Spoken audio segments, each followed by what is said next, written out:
ममता, देखो यार, घर आते ही तुम अपना ये रोना धोना मेरे पास लेकर मत आया करो। मैं दिन भर काम करके घर आता हूँ और तुम पानी पूछने की बजाय शिकायतों का पिटारा खोलकर मेरे पास बैठ जाती हो।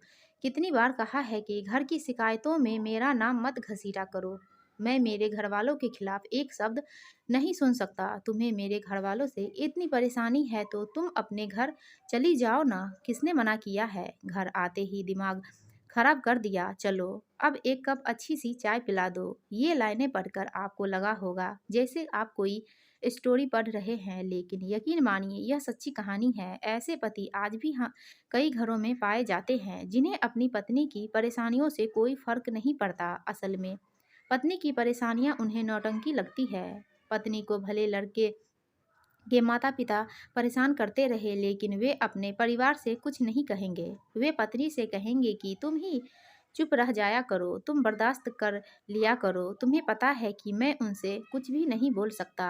जो लड़की शादी करके अपने ससुराल आई है वह अपने मायके चली जाए, क्या यही परेशानी को खत्म करने का एक तरीका बचा है? वही अगर वह ज़्यादा दिन मायके में जाकर रह जाए तो समाज के लोग उन्हें हजार बातें भी सुनाने लगते हैं। पत्नी भले दिन भर काम करके मरती रहे, लेकिन पति हाथ बटाने की जगह कहेंगे कि तुम दिन भर घर में रहकर करती क्या हो? चार लोगों को खाना बनाना भी भला कोई काम होता है? मैं तो आधा घंटे में खाना बनाकर रख दूं, लेकिन मम्मी को मेरा किचन में काम करना पसंद नहीं है। शादी के बाद एक महिला के भरण पोषण की जिम्मेदारी पति की होती है, तो क्या लड़की अपना घर छोड़कर ससुराल आई है, उसका ख्याल रखना पति का फर्ज नहीं? ससुराल के लोग पत्नी को प्रताड़ित करते हैं, जुर्म करते रहे और पति जब जानते सब जानते हुए भी चुप्पी साधी रहे क्योंकि उसे बेटे का फर्ज निभाना है, तो क्या यह अन्याय नहीं हुआ?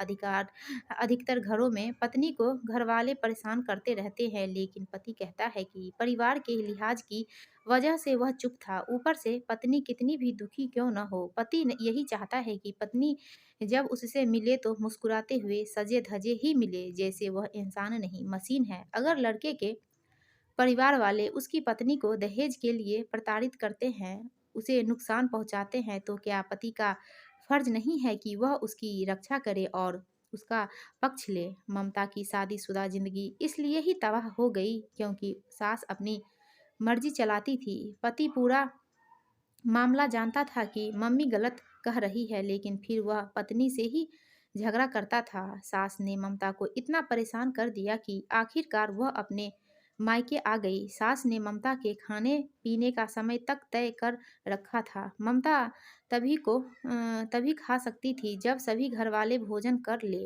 किसी दिन अगर सास या ससुर ने दोपहर तक कुछ नहीं खाया तो वह नाश्ता भी नहीं कर पाती। उसे ससुराल जाते ही काम वाली बाई की छुट्टी कर दी जाती और दो फ्लोर घर का झाड़ू पोछा और रसोई की पूरी जिम्मेदारी उसके सिर पर आ गई। उसके नौकरी करने का सपना अब सिर्फ सपना ही रह गया। शादी के वक्त ममता ने ससुराल वालों से कहा था कि हमें सिर्फ अच्छी बहू चाहिए, दहेज नहीं चाहिए। वही जब ममता अपने ससुराल गई तो उसे दहेज के नाम पर ताने मारे जाने लगे और एक तरह से उसे बदला लिया जाने लगा। ममता ने पति को सब पता था, लेकिन वह चुपचाप रहता जैसे उसे कोई फर्क नहीं पड़ता। वह भी ममता को ही दोष देता कि तुम घर नहीं संभाल पाती।